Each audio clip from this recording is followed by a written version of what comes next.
On this week's episode of Ride the Lightning, the Tesla unofficial podcast, a Tesla insider has details on not one, but two upcoming supercharging speed upgrades. The Model 3 is the world's best-selling EV for the fourth year in a row. The Fremont Factory earns a notable achievement for 2021, and more.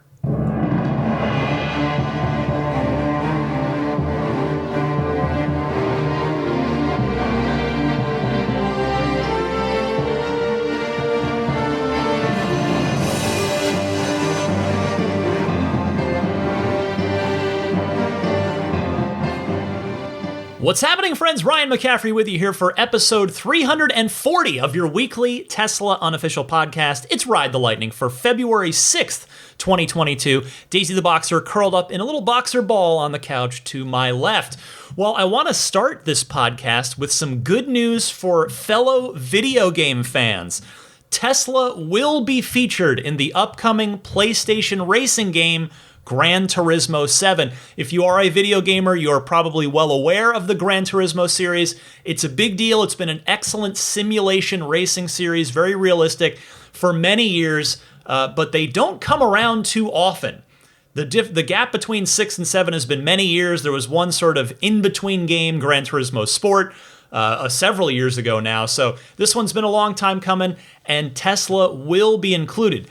Not sure which models yet, but the Tesla logo is included with a number of other brands in a new video for the game that came out this past week, which, if you're curious, will be out for PlayStation 4 and PS5. You don't need a PS5. It'll be best on a PS5, but it's either PS4 or PS5 that's out on March 4th.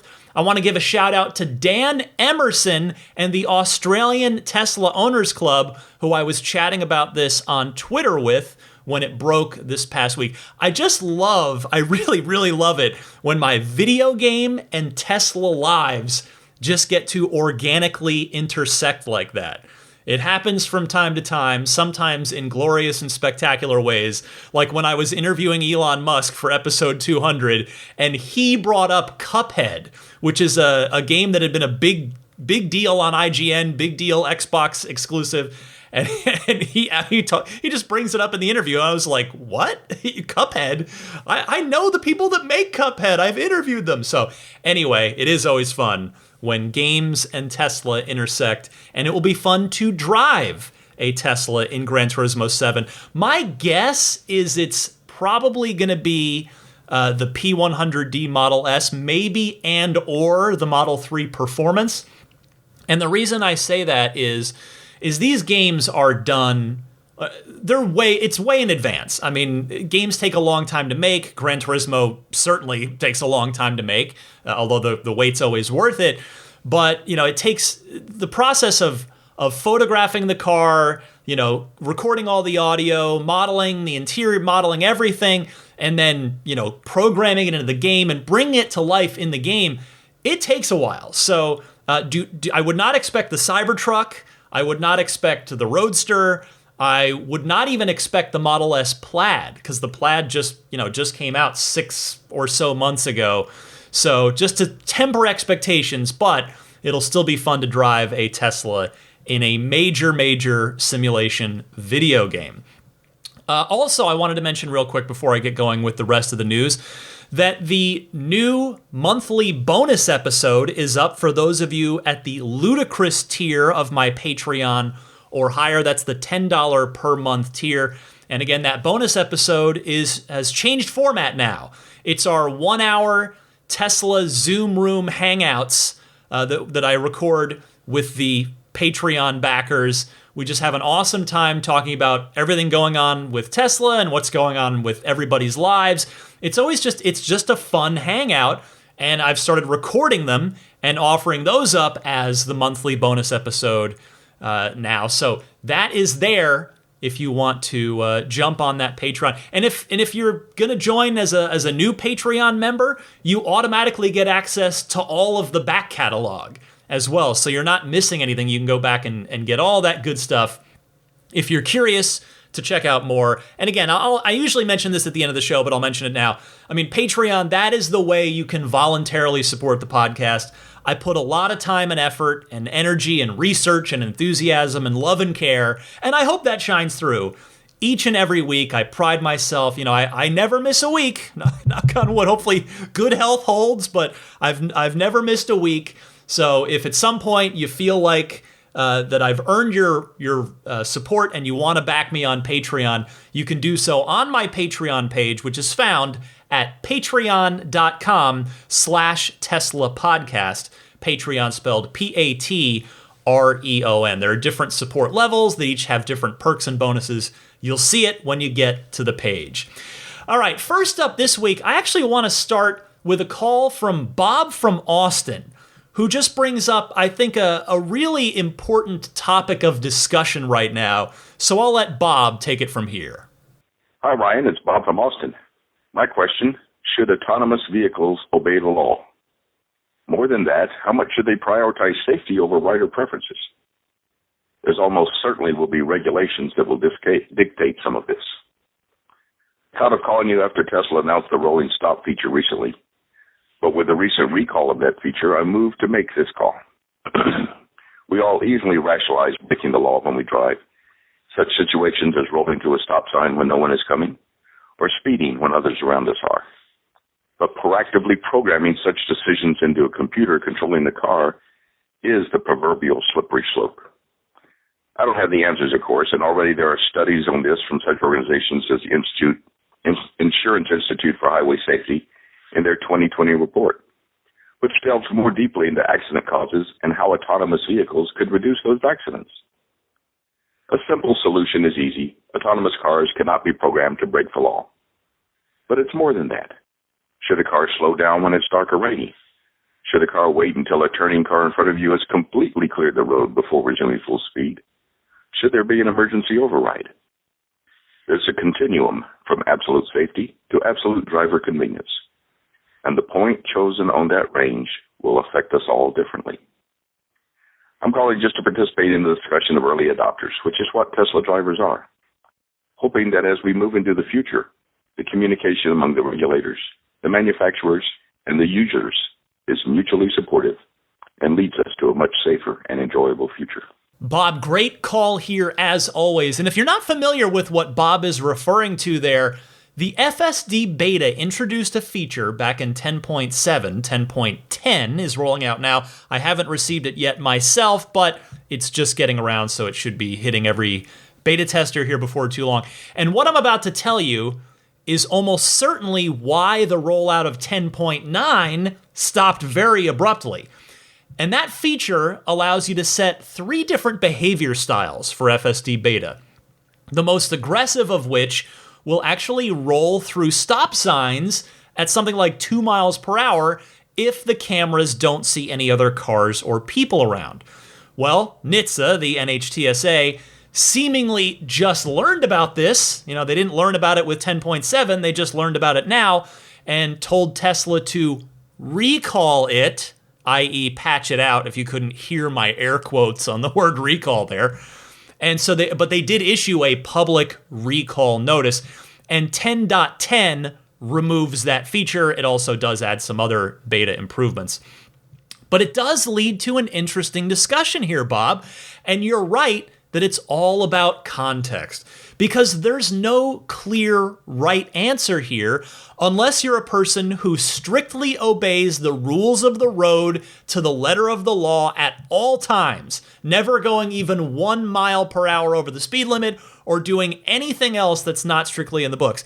And you can make that case in a legitimate way. I think, to me, the more I thought about your call, Bob, and this topic in general, I think the irony is, or at least I'd argue this and think it's funny, maybe it's not necessarily ironic, but that things like the FSD software rolling stop signs and other little things like that are technically violating the law, but they're actually only even there in the first place because there are other human drivers on the road that behave that way, and that becomes a sort of normalized behavior.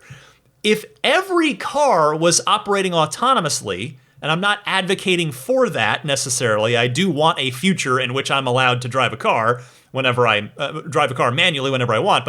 But if every car was operating autonomously, we could have every single car follow the rules of the road to the letter, never running a stop sign, and it'd be perfectly safe. This is going to be a debate for a long time to come. And I don't think there is a single right or wrong answer. We're just going to have to find a way to all agree as a society, both people and lawmakers, citizens and lawmakers, about how we want this autonomous movement that is inevitable, how we want this autonomous movement to happen, particularly here in the early going, as autonomous cars will have to contend with manually driven ones on the roads for the foreseeable future. Bob, thank you so much for your call. I'll get to more Ride the Lightning hotline calls later in the podcast, as always, and I'll give you the call-in information if you would like to call in yourself, so stay tuned for that later on. But let's get back to the news proper. The big story this week, in my eyes, Tesla tipster Sawyer Merritt, who I've mentioned here before a number of times, is reporting that Tesla Superchargers will get a maximum charging rate boost this year. He tweeted, quote, Tesla Superchargers in North America to get a charging speed bump to 324 kilowatts from the 250 kilowatts they're at now later this year. 324 kilowatts is for V3 only, not V2, which obviously that makes sense. Then he says, then V4 will come soon after. So I will admit I was a bit hesitant to share this one, only because Sawyer doesn't list any sources there, even the usual anonymous ones that have fed him information before, but specifically because his track record with these rumors has been pretty reliable, and also because we have heard from both Elon and Tesla directly that speed boosts to charging would be coming, I felt good about discussing it here. So that said, and for sort of on that note, you may remember Elon tweeting about this a while back. I looked it up. It was about 6 months ago when he said, quote, Supercharger network is being upgraded from 250 kilowatts to 300 kilowatts, so that will help. That was in response to somebody's question, obviously. And if you remember farther back than that, in fact, I even went back and watched the video again because I hadn't done so in a while, the Cybertruck reveal event back in November of 2019, it was casually listed on one of the slides in the presentation that a 250 plus kilowatts was coming for supercharging, which Elon also referenced in his speech there as well, his actual remarks. So in short, we did know this was coming, but having these details from Sawyer is really interesting because it would seem that if Mr. Merritt is being fed good information here, and I have no reason to doubt him at this point, that 324 kilowatts would exceed even the 300 that Elon tweeted about 6 months ago, as I just read you. And then, what will V4 be capable of? That is really interesting to think about. Now, I presume V4 is probably going to be all new stalls, physical all new stalls, not upgrades of the existing ones, in the same way that the V3 stalls are physically new stalls compared to the V2s. So there are V2 stations, there are V3 stations, there are some that are a hybrid, they're a mix of V2s and V3s. All the new stations, obviously, everything that's been built in the last, couple years now, really, is a V3. And so at some point, perhaps this year, it sounds like, we're gonna be moving to V4, and the V3s will probably stop getting rolled out, and all the new stuff will be V4s. So the big question is the same question asked twice.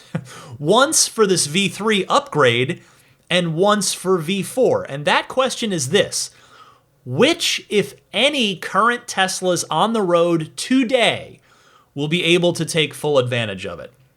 Now, as we apply that question to the 324 kilowatt V3 upgrade. Certainly the odds-on favorite vehicles to be able to utilize that are the new S and the new X. They've got that revised 18650 battery chemistry. We know they have advanced thermal systems that are really, really good at managing battery heat. Like, how the Plaid can just make 0 to 60 runs over and over and over without suffering any performance loss as the previous performance models used to. So that would seem to be a logical fit. The new S and the X, you got to figure those were designed with this supercharging upgrade in mind. Again, at least this 324 kilowatt supercharging upgrade. I think the 3 and the Y, at this point, they're both running what is effectively 4-year-old battery and thermal technology. But the Model Y 2.0 that's going to start delivering out of Austin in the next couple of months, that one may very well be able to take advantage of this also, given those new 4680 battery cells.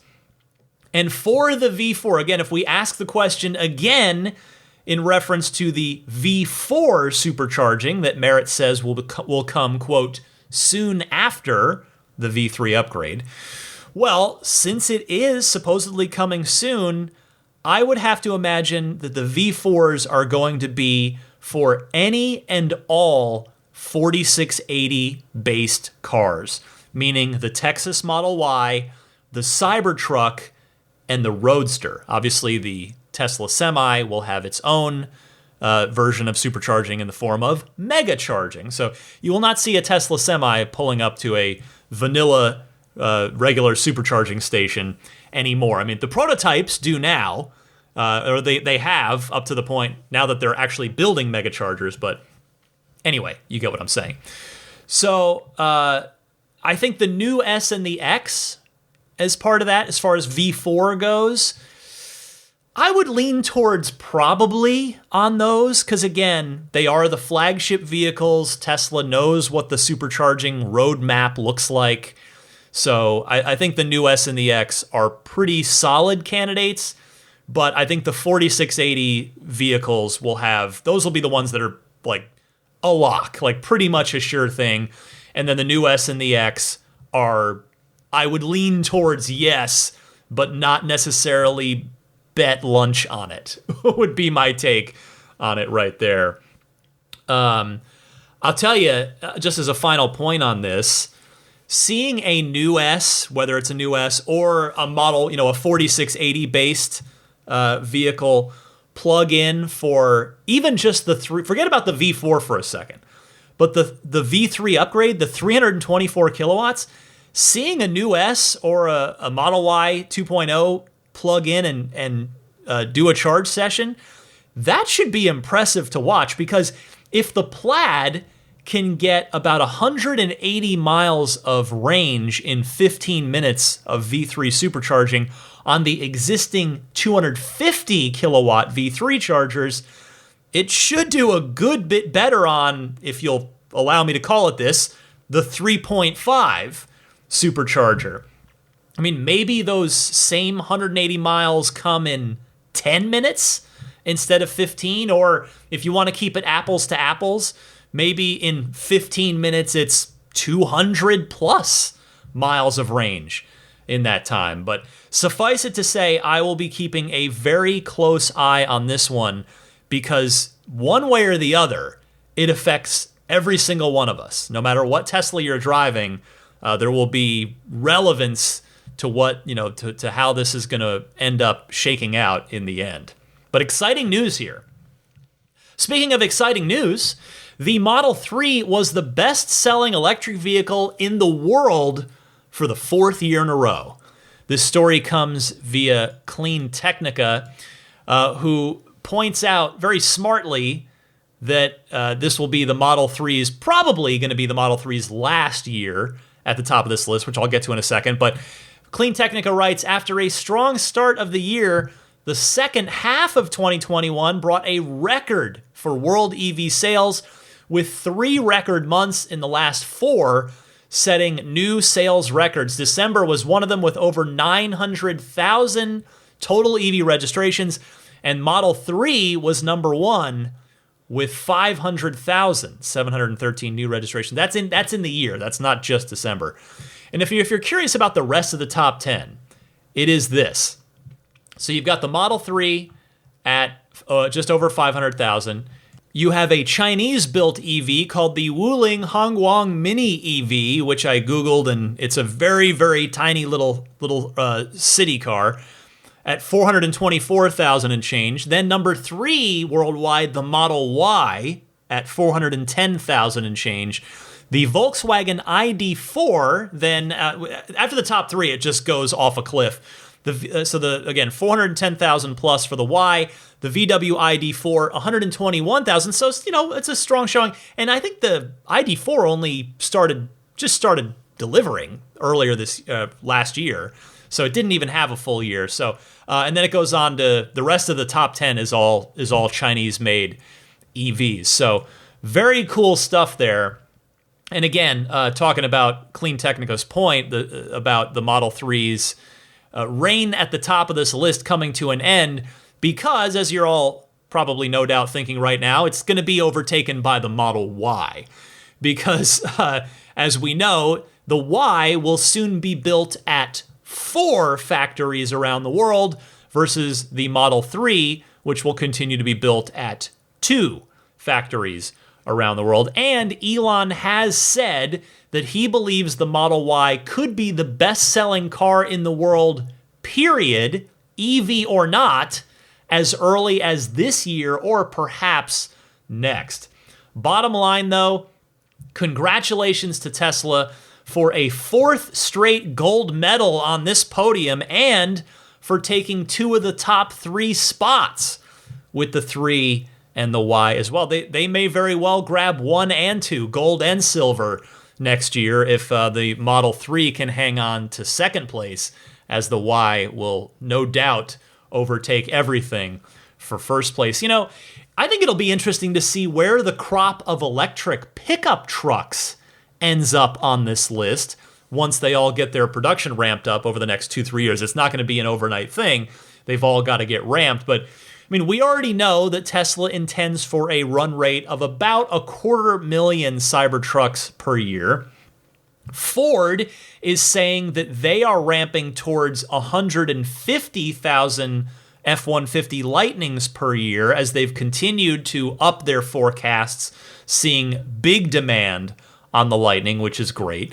And hopefully the Hummer EV, now that's a very expensive vehicle on purpose, so that may not necessarily be a volume seller, but the Rivian R1T, and also don't sleep on the R1S, the SUV that's going to be built on the same platform. Hopefully those are going to crack somewhere near the top of this chart in the coming years as well. But the EV revolution is well underway at this point, which is just great to see. Next up this week, Tesla's Fremont Factory was the most productive car factory in the United States in all of 2021. This story comes from Teslarati, but via Bloomberg. New data from Bloomberg states that Tesla's Fremont Factory in Northern California was the most productive automotive plant in the United States, outpacing 70 other plants in the country. Last year, Tesla's Fremont Factory averaged a weekly production pace of 8,550 vehicles. That's about 1,221 cars per day, 51 cars per hour, or about 0.85 cars per minute. For comparison, Toyota's plant in Georgetown, Kentucky, built 8,427 cars per week, so pretty close. BMW's facility in South Carolina managed 8,343 per week, and Ford's Dearborn, Michigan hub managed 5,564 vehicles weekly. All figures were provided by Bloomberg.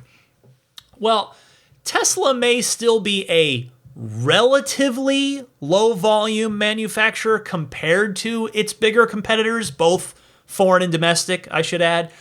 But it's for now.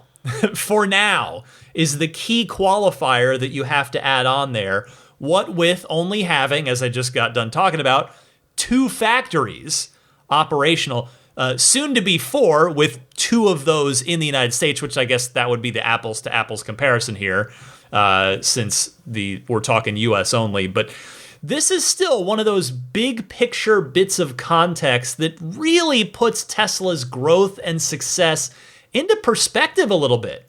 When I read it, when I think about it, I mean, it really shows you how Tesla has successfully navigated their growing pains, and they've achieved this. They have successfully transitioned from a low-volume luxury EV car maker.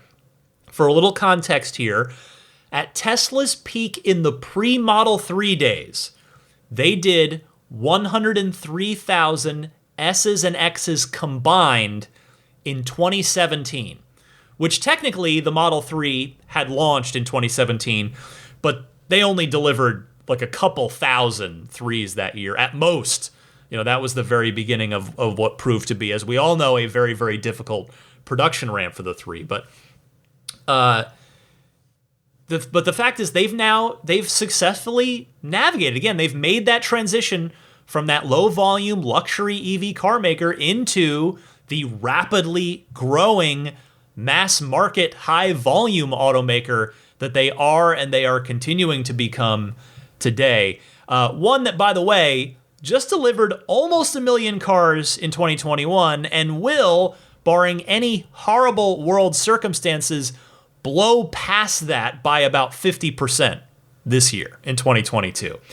So congratulations to everyone at Tesla who has worked so hard in their various disciplines, their various fields, to earn that achievement last year. Next up this week, Tesla China is now delivering the Model 3 Performance with a new feature, heated wipers. I want to say thank you to Drive Tesla Canada and also Tesla Scope for posting this.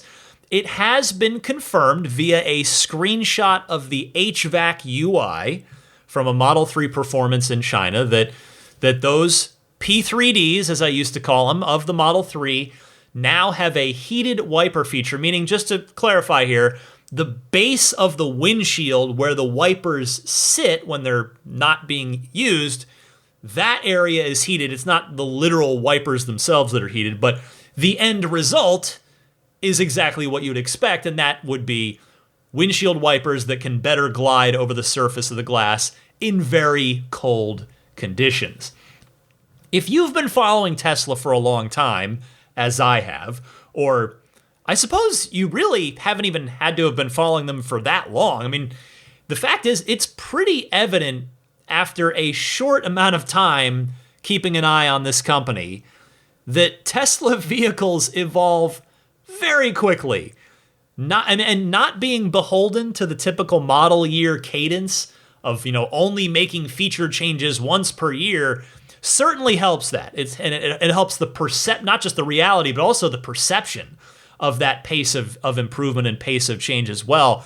But my point here is just kind of an interesting comparison, because this story made me think about this. The Model S changed hyper fast over the years. I mean, crazy fast within calendar years, within model years. But the Model 3, by comparison, has not really changed anywhere near as much just by comparison. But still, I thought it would be fun to go back and make a list here of what hardware changes have been added to the 3 since it initially went into production back in summer of 2017. I'm going to leave out new software features on this list, things like Sentry Mode and the blind spot cameras that we just got, because software, that's a different animal. I'm talking hardware features that cannot be added to an older car. And here's what's been added over the course of the Model 3's lifetime. And by the way, if I'm missing one, feel free to email me, teslapodcast@gmail.com. But the list I came up with is the heated windshield wipers that I just got done telling you about, heated steering wheel, power rear liftgate, wireless charging pad in the center console for Qi-compatible devices, a revised MCU, aka MCU3, and matrix-based LED headlights. So, I mean, right there, that's 6 new hardware features that have a tangible, noticeable day-to-day effect on your usage of the car over the past 4.5 years. So, again, even if the 3 has evolved much more slowly than the S by comparison, it still added some nice stuff over the last several years. All right, one more story for you this week, and that is this. Tesla white hat hacker Jason Hughes, a different white hat hacker. I think I may have mentioned Jason once or twice over the years. His Twitter handle is WK057, if you're curious. He's been in the community for a long time. And the reason I preface it that way is to say this. Jason is now offering warranties, battery warranties, on pre-2017 Model S's. He has a company, 057 Technology, and 057 Technology's Tesla Model S high voltage battery service plans with monitoring. This includes pack service and replacements, pack replacements for covered failures, a monitoring device to catch issues early, which is required, and the plans start at $1,799. You can check your VIN to see if you're eligible at warranty.057tech.com. And again, I mention this because Jason has a lot of credibility in the community over the years. And really, this is great to see from the community. I mean, not just, yes, Jason specifically, but just stuff like this from the Tesla community, because there are people out there with the skills and the expertise to be able to do something like this, and it helps support those folks that are out of warranty. And as the Tesla fleet grows, stuff like this is going to become, in my opinion, more and more important and valuable to keeping not just Teslas, but EVs in general, a more viable and trusted source of information. What we don't want to see is for EVs that are out of warranty to suddenly become these just undesirable things, like the automotive equivalent of persona non grata, automobilia non grata, I guess. That's definitely wrong. That's not the right term, but that's the first thing that came to mind. But yeah, I mean, it's great. I mean, the fact is, too, technology is moving so quickly in the EV space. I mean, if you listen to this podcast, you already have seen that just from hearing about everything going on with Tesla week in and week out and how quickly things move. And this, so I think this kind of service, this legacy, post-warranty, community kind of support, I think it really matters. And I'll tell you, it reminds me of my DeLorean days. Obviously, the DeLorean's not an electric vehicle, but it does remind me of my DeLorean days because, in a sense, the older Teslas are kind of like DeLoreans, orphaned cars. Because Tesla doesn't really know what to do with them in certain cases, and in certain cases doesn't even necessarily want to deal with them. As the fleet continues to grow and Tesla, as I just noted, continues to move on to the latest and greatest thing. So I want to say kudos to Jason Hughes here. I wish him the best of luck. And if anybody out there listening to this decides to sign up for this warranty service that Jason is offering, I would be curious to hear about your experience. One more super quick note this week. Just wanted to take a quick note that Tesla's pilot program to allow non-Tesla vehicles to use the Supercharger network has expanded. It has now moved into France as well, which I suspect then the test must be going reasonably well if they're expanding the rollout now past Norway and the Netherlands and out into another country in the form of France as well. So at this point, it's almost starting to wonder, how long is it going to be before this reaches the United States? We shall see. That is everything I've got for you in the world of Tesla news for this week. But stick with me, I am far from done yet. I've got your excellent Ride the Lightning hotline phone calls coming up right after this. This is Steve Downs, the voice of Master Chief, Sierra 117. You're listening to Ride the Lightning, the Tesla unofficial podcast. You know, that Cybertruck looks a lot like a warthog, doesn't it? Master Chief, out. As promised, it's time for the Ride the Lightning hotline, your chance to call in with your Tesla questions, comments, and discussion topics. If you'd like to do so, I welcome you, I invite you. There are two easy ways to participate. Either use your smartphone's built-in voice recording software, record your question, please try to keep it to 90 seconds or less so that I can get to as many people each week as possible, and then email that file to me at teslapodcast@gmail.com.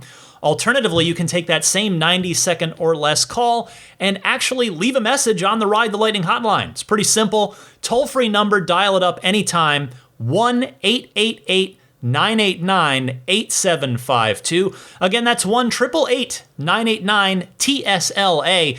And if you know someone special with an upcoming birthday, anniversary, graduation, or some other special occasion, you can give them a unique gift of recorded voices from friends and family telling them why they're special.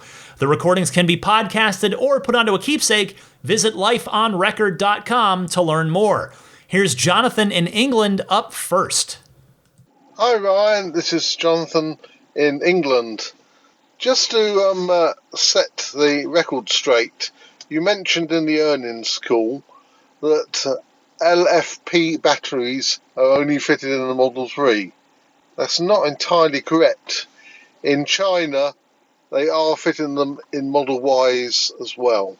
My wife has just bought a Model Y in China, standard range, and it is fitted with LFP batteries.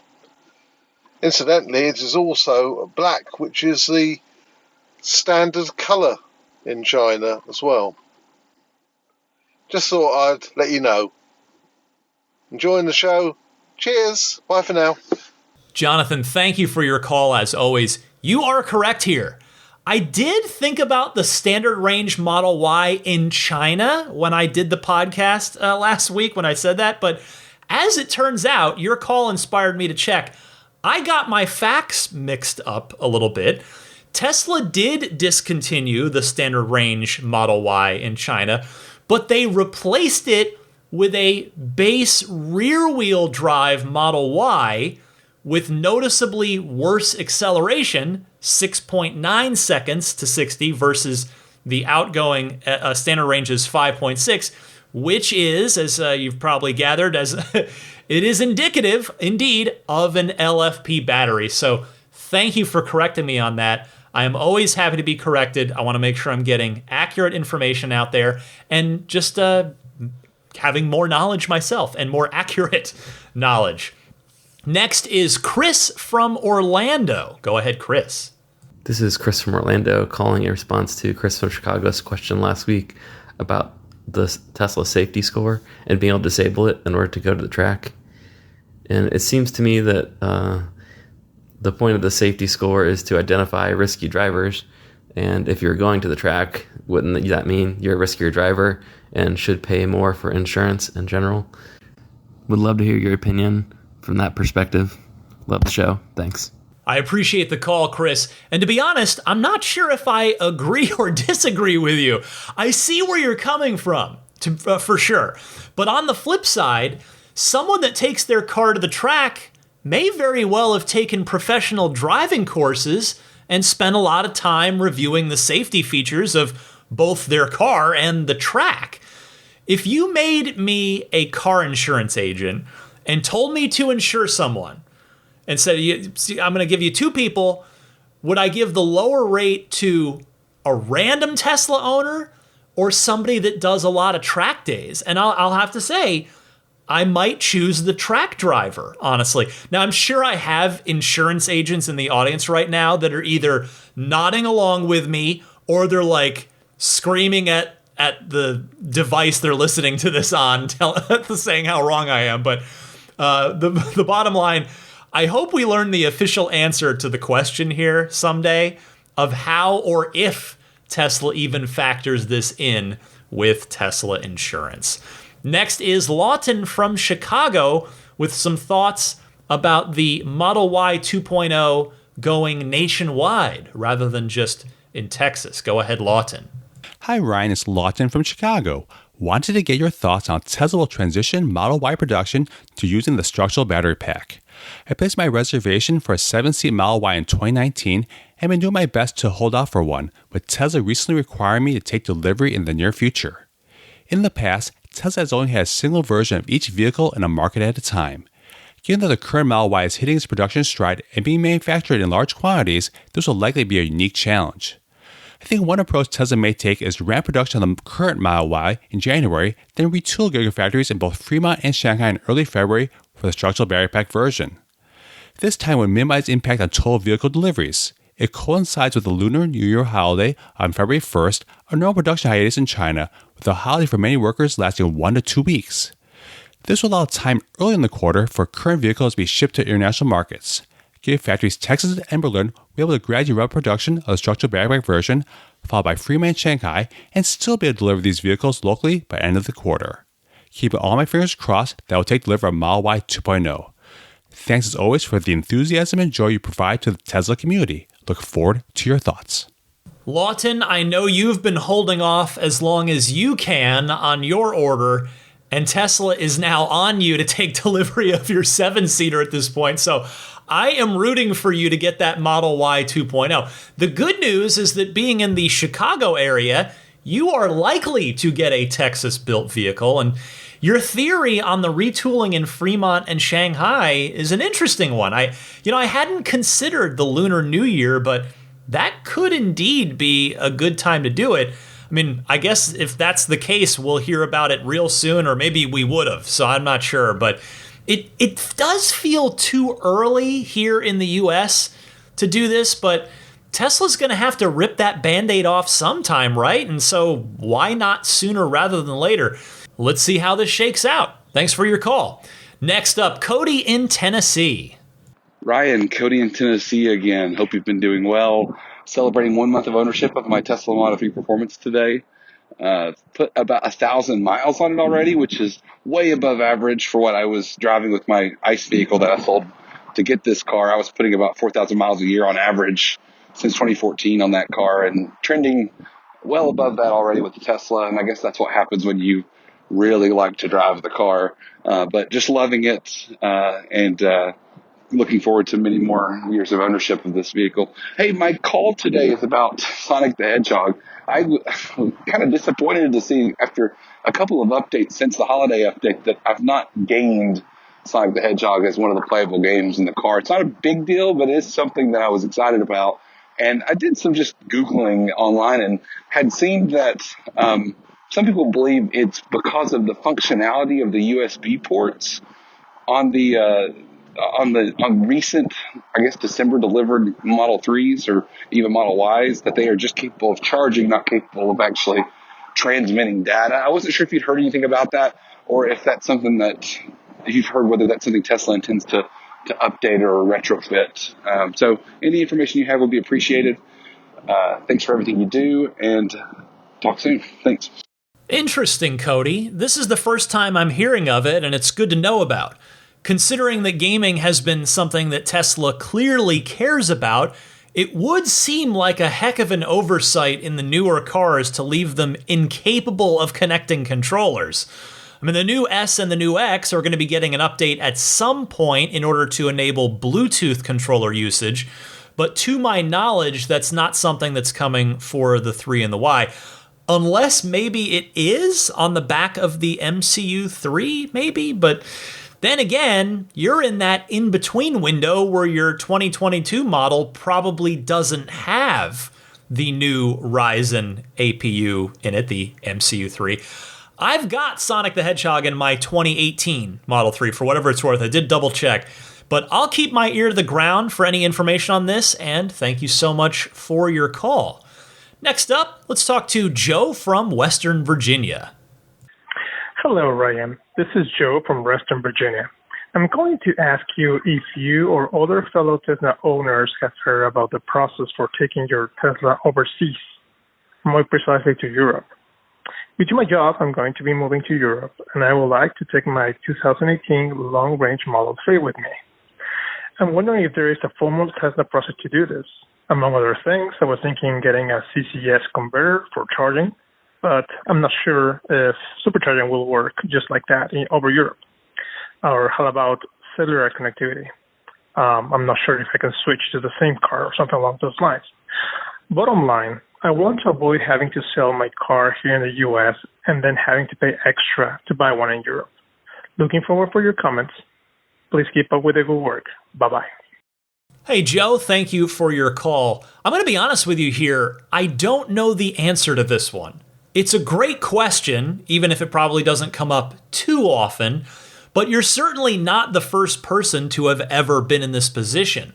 As you know and noted, the proprietary Tesla connector is not the one used over in Europe. I would suggest going to a Tesla showroom or a service center and try speaking to a manager there about it. And just maybe, hopefully, they can escalate it to corporate or to the engineering team, to somebody, to see if there's anything that Tesla themselves can do to help you here, including allowing your car to connect to the cellular network over there. I know you said you're in West Virginia, and after double checking, I do see that there unfortunately are no showrooms or service centers in your state. But if you're in range and or willing to make the drive at some point, it does look like you have several in most of your neighboring states. I would also like to ask for the audience's help on this one. If anybody has been through this process, I would very much appreciate either a call or an email so that I can try to help Joe and pass the information along to the rest of the Ride the Lightning audience in case this comes up for anybody else as well. Regardless, Joe, good luck to you. Next up, Bill from Wisconsin talking Cybertruck. Hey, Ryan. It's Bill in Chippewa Falls, Wisconsin. So with all of the Cybertruck imagery that's come out this week in advance of the Giga Texas earnings call on Wednesday, my wife and I watched it. As you recall, we have one on order for her. And a question came up. Some other YouTubers have talked about this, and I'm wondering if you have an opinion. One of the things that many pickup truck owners do in our part of the country is they put snowplows on the front of their pickup trucks. We can get several feet of snow throughout the course of a winter, and I actually have a blade on the front of my tractor. But the Cybertruck, with its nice weight, excellent traction, plus the all-wheel drive, and then the weight of the battery, that it would just be so stable, and the high torque of the electric motor would make for a fantastic plowing. Obviously, that's going to be a third-party add-on, but the question is, how easy is Tesla going to make it for that to happen? Case in point, I owned a 2004 and a 2010 Prius before I got my Model 3. And for both of those, I bought aftermarket trailer hitch kits that I installed myself. The Prius had bolt holes in the frame on the back of the car where you could hook in the receiver hitch. And it came with bolts in those threaded holes so that those threaded holes wouldn't rust. There was nothing else being held onto the car with that. It was just those bolts and those holes. So when I installed the aftermarket hitch, it literally took me about 15 minutes. All I had to do was take out those bolts and then bolt the aftermarket hitch into place. Will they do the same sort of thing for Cybertruck, putting a plow on the front of it? That's my question. As always, thanks for everything you do, and hello from our puppies to your puppy. Hey, Bill. Well, obviously at this stage, I don't know any more than anybody else does, but given the clear post-apocalyptic utilitarian focus of the Cybertruck, I would be stunned if Tesla doesn't take something like this into consideration. I also completely agree with you that it's certainly going to be a third-party solution, and you are absolutely right that the Cybertruck is going to make the best civilian snowplow on the road for all the reasons that you mentioned. I'll tell you, if I was a third-party Tesla aftermarket accessories vendor, I would be getting my ducks in a row to try and hit the ground running with that product as soon as the first truck ships and you can get your final measurements. And I have no doubt that there's at least one company out there that's probably already doing that. How could there not be? There are enough of these aftermarket awesome options with Tesla aftermarket accessories that they've got their ear to the ground. These folks are ready. So good stuff, Bill. Next, Brad from Minnesota. Hey, Ryan, it's Brad from Minnesota calling. I just have to call about this because it's happened like 3 or 4 times today. But the scenario is I'm listening to a podcast. I pull up to a gas station to get a drink, by the way, not gas, of course. I walk inside. I come back in. The podcast is supposed to, pause and then play where I left off when I get back in the car. And about 30% of the time I get back in the car, it continues to play the podcast, and then it will, for some reason, revert to the very first podcast of that entire episode or that entire program. I don't know why it does that. It's so frustrating. I'm not sure if anyone else is experiencing that, but it happens a lot. So anyway, thanks a lot, Ryan. Have a great day. Take care. Hey, Brad. Well, as a fellow Tesla owner, I empathize with you on this, but as a podcaster who wants people to listen to his podcast in their Teslas and have a good experience doing so, I am extra sorry to hear this. I mean, you're not the first person to report this.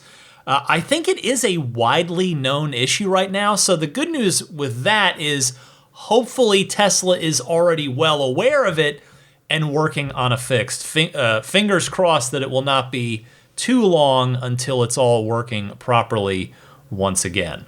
One more call this week. It comes from Andres in Miami. Brian, this is Andres from Miami. Wanted to ask a question regarding the latest software. I have 10.8. Received the holiday version of the software back in late December. With the new UI or the improved UI. So when you click the voice button on the steering wheel on a Model 3, I have a Model 3 Performance, and you request a song before the update, it would pick up your preferred media option. So in my case was Spotify. After that, after the actual update, now it goes automatically default to streaming. So when you're requesting a song, you might not really necessarily have that song available in streaming. So I have to go back, open up Spotify, and do the search that way. Would really like to know if anybody out there has seen an option to disable streaming, just like we had in our previous version, that you would basically disable whichever media you were not using. That way, the option of utilizing the voice control while doing a search for a song can bring up, in my case, Spotify, or for other Tesla owners, maybe Tidal or whatever the preference is. Would love to hear your thoughts, or if you've heard anything around that. Appreciate all you do. Keep up the great work. Thanks so much. Andres, great to hear from you. I confess I did not even know about this because I've just always used Slacker in my car. I am happy to throw this one out to the audience, though, to see if anybody out there does happen to have a helpful suggestion. And if it turns out there isn't one, hopefully somebody from the Tesla software team will hear this and make note of it for a future update, because stuff like this can slip through the cracks when you're doing a major UI revamp. So want to get that fixed, get that improved. Thank you so much for your call. Thanks to everybody for taking the time to call in. Again, I welcome and invite you to call in to the Ride the Lightning hotline, participate, and hear yourself on the podcast. I love it when I get to hear from the Ride the Lightning community here. I gave you the dial-in information back at the top of the segment. Stick with me, though. I am not done yet. I've got your pro tip of the week and a bit more coming up next.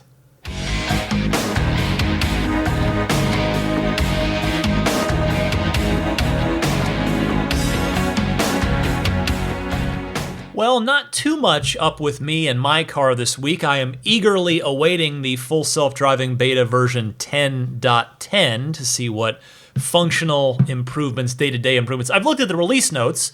It should be a nice step forward, but I'm certainly curious to experience that for myself. Hopefully that will get pushed to my car fairly soon.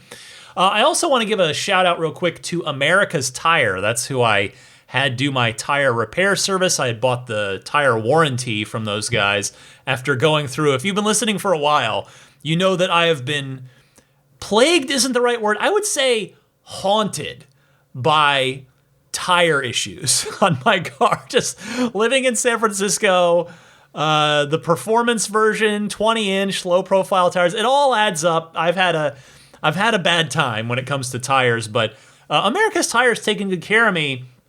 And when I had my flat repaired last week, which I told you about, I got home and I cleaned the car the next day. Car needed a wash. And I noticed that the rim was like sticking out, like noticeably compared to the other three tires. And, okay, I guess they just didn't quite mount the tire properly. So I took it back this week and unannounced, no appointment. I just happened to be down in the neighborhood for something. And I will say, to their credit, they were busy, but they were immediately just apologetic and said, yep, we'll get you right in, get you taken care of, get the tire taken care of. And that is all good now. So I appreciate that kind of service because, I know I'm coming in. It's like they're busy and I'm not spending any money. It's just I'm just looking to get this tire, effectively moved on the wheel by half an inch, maybe something like that. But they got it done, and I do appreciate that. Hey, an entertainment recommendation for this week. I'm going to dig into the archives a little bit. This is something that's quite old at this point. A good 8 to 10 years, something like that. But I started to rewatch this recently and really enjoyed it. It's on, I guess it's on, I don't know where you get it anymore. It's definitely on HBO Max. But it's Foo Fighters' Sonic Highways. They'd shot, the band Foo Fighters had shot an 8-episode series where they went from city to city making an album and sort of using each city as inspiration for a song on the album. Really interesting, really compelling stuff, and the songs are great too. So if you haven't seen that, it's pretty cool. Check it out. Sonic Highways on HBO. Maybe you can get it from other places as well, but that's where it's definitely watchable on there. How about a pro tip of the week? It's from Jay in Chicago. Go ahead, Jay. Hey, Ryan. This is Jay from Chicago. I have something, bit of a pro tip. So you know how when you push the wiper button, it makes the wipers go, and then you can pick your speeds or automatic. So I noticed something that if you flash your high beams, it brings up a similar menu with a light settings shortcut in the same spot where your wipers would be. And it brings up a little menu where you can toggle your high beams, whether it's automatic or otherwise, and then your light settings for off, parking, on, or auto. So that was a fun little pro tip for when you toggle your high beams. Thanks. Bye. That is a really good one, Jay. I didn't know that, so I'm happy to add that to my Tesla knowledge base and put it out there for your fellow owners to do the same. Thank you very much for that one. And again, if you've got a pro tip of the week, something interesting, something not obvious about the Teslas that you'd like to share with your fellow owners, you can call in with that the same way that you dial into the regular Ride the Lightning hotline segment of the show. And with that, let me say hello and thank you to the patrons as well as some friends of Ride the Lightning. I will start with abstractocean.com. You want to go over there, you want to take a look, maybe you browse by car, whichever Tesla you have. It'll list all the accessories that abstractocean.com has for that car, whether it's the rear footwell lighting kit, the drop-in cup holder stabilizer, which is a nice little thing, the new 4th generation tempered glass screen protector that uses the same stuff that Corning uses for their Gorilla Glass. All of that and so much more is on abstractocean.com. Pile everything that you like into your online shopping cart, then use the coupon code RTLPodcast at checkout to get 15% off of your first order. That's RTL Podcast, all one word. Thank you to abstractocean.com for continuing to extend that courtesy to the Ride the Lightning audience. Next up, the Snap Plate, which you can get at everyamp.com/RTL. Don't forget the /RTL. That is the front license plate bracket that snaps on and off in seconds. It does not use automotive adhesive, aka tape, the way that the one that Tesla gives you does. It's paint safe, grill safe, radiator safe, autopilot safe, nice, clean, minimalist design. It can come off easily if you're washing the car, detailing the car. It can go back on if you're going to be parked at a parking meter or going through a toll bridge or a bridge or a toll road. Get yours for any of the 4 Teslas at everyamp.com/RTL. How about Immaculate Reflections? If you are in or going to be in the greater San Francisco Bay Area and you'd like to treat your car to a nice day at the spa, you want to take it to Immaculate Reflections.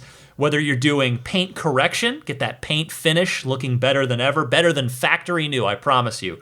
Maybe you want to do a paint protection film package, either the front of the car or even the whole thing potentially. Or maybe you want to do ceramic coating so that you don't have to wax the car for the next 3 to 5 years. Maybe you want to do a combination or all of that. Whatever it is, go to irdetailing.com. And when you get in touch with Immaculate Reflections, mention that you're a Ride the Lightning listener, and there's a nice little discount waiting for you there. Next is Budget Safe Solar. If you're considering solar for your home or business, of course you're going to check out Tesla Energy, but also reach out to Budget Safe Solar as well.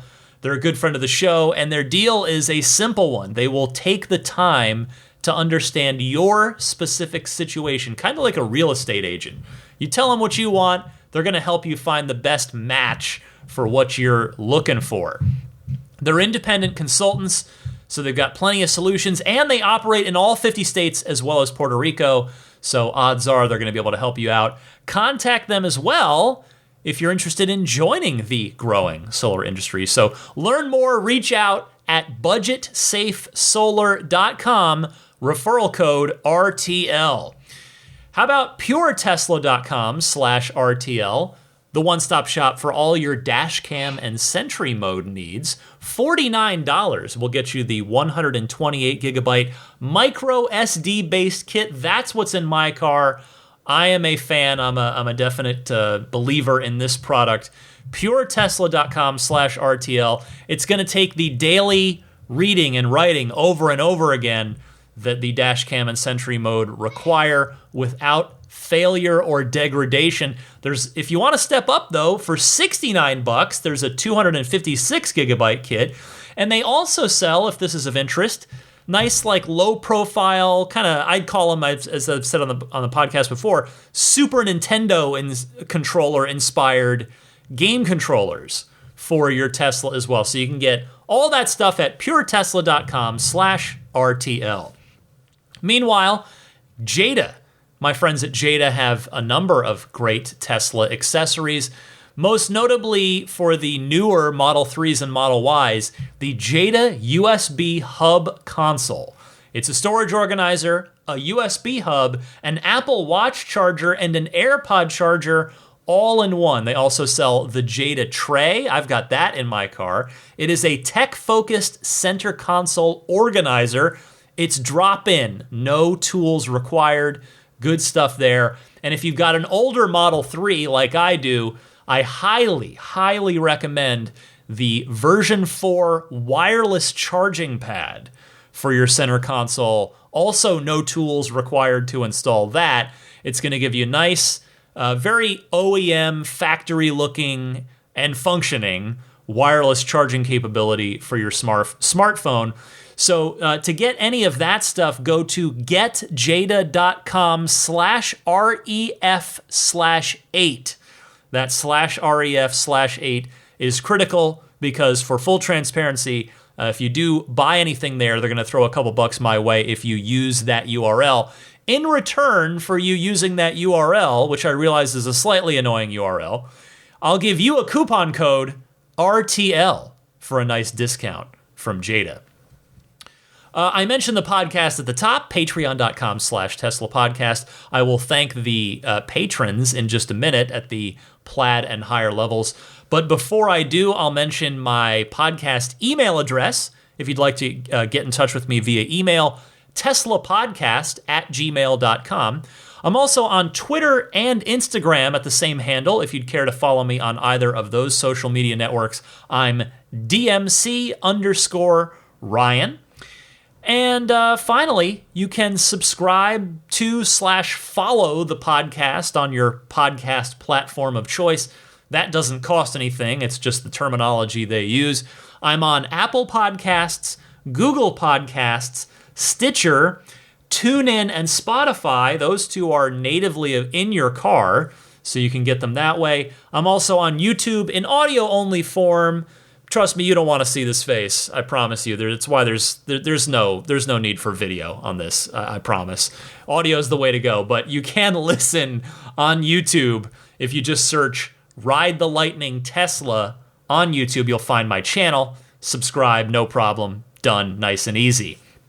And with that, let me indeed thank those wonderful Plaid, Maximum Plaid, and Roadster in Space tier backers. I will start with the Roadster in Space crew. Thank you so much to Pete White, Lyle Austin, Steve Radspinner, Fernando Cordero, Lawton from Chicago, Sean Neidig, Scooter Ward, Neil Weaver, Jackson Wallace, Crafty Geek, Richard Stokes, Rolf and Jennifer Evers, and Howard Anthony Smith. Meanwhile, the Plaid level supporters, a huge thanks goes out to all of you as well. They are George Cassiopo, David Brander, Logan Willis, Jason Chalukas, Tim Hyde, Peter Chalet, Eric Randolph, David Nondal, Dorian Steve Guberman, Jeremy, the Tesla owners of Taiwan, Ron Lee, Charlie Gillespie, David Perella, Sunil Joseph, Dennis Peak, Jeff Angwin, Chase Cabanillas, the Lydia family, Aaron Altschul, Jared Brown, Jerome Strack, Jamie Dalton, Noel and Lucy Murphy, the Tesla Owners East Bay Club, Ryan Natchett, Mike and Barbara from Louisville, David J. Howes, Travis Krenzel, Matt Nixon, the Tesla Owners Club of Wisconsin, Jonathan Zalesny, Rick Dean, not Elon Musk, and T. Kirk Lowry. Finally, let me say thank you as well to the Maximum Plaid backers, who, by the way, we are having our February Zoom room hangout coming up this weekend. It'll have already happened by the time most of you hear this. It's happening on Saturday, which is my tomorrow, and it's for you. It's probably a day or two ago, but I'm looking forward to that. So everybody in the Maximum Plaid group is invited to that every month. They are Jonathan Wales, Cameron Clark, Daniel Grummer, Seth Capello, Nick and Tony, Tesla Hitchhiker 42, John Schmidt, Stan Roth. Nope, Siri. Nope, we're not. I don't know why you thought you were being talked to there. No. Stan Roth, not Siri. Siri is not a Plaid or Maximum Plaid tier supporter. The Galpin family, Ryan from Las Vegas, Darren Nickel, Kaz Barnes, Ulrich Lassa, Brett Libano, Patrick Wisniewski, Gil Cabrera, Hay Watley, Eric Brown, Mark Eversole, Todd Badger, Joe Edgel, Kevin Yank, the Tesla Owners Club of San Joaquin Valley, Michael Williams, Will Stedman, Mait Suaru, Derek Nesselrote, Justin Perez, Jeremy Harris, Chris Beach, Tom Mills, Alex Brem. Tom, did you get your Model S yet? Poor Tom has been in limbo for quite a while. Zachary Howard, Tyler Smith, Corey O'Donnell, Matthew Graham Dronberger, Scott Gillis, Aaron Huxley, Aaron, John Cody, Sonar Tech 77, Andre Kent, Joel Sapp, Kim Bay, and Paul Casarino. Thanks to all of you very much for your very generous Patreon support at those Plaid, Maximum Plaid, and Roadster in Space tier levels. You do make a wonderful and very appreciated difference in the lives of me and my family. With that, we wrap up Ride the Lightning episode 340. I hope you've enjoyed the podcast. This was a fun one for me. A lot of fun topics to discuss this week. Lots of good news to go over. But there's plenty more next week. As always, I will always be here for you every Sunday at 6 a.m. Pacific, 9 a.m. Eastern. So until then, happy electric motoring.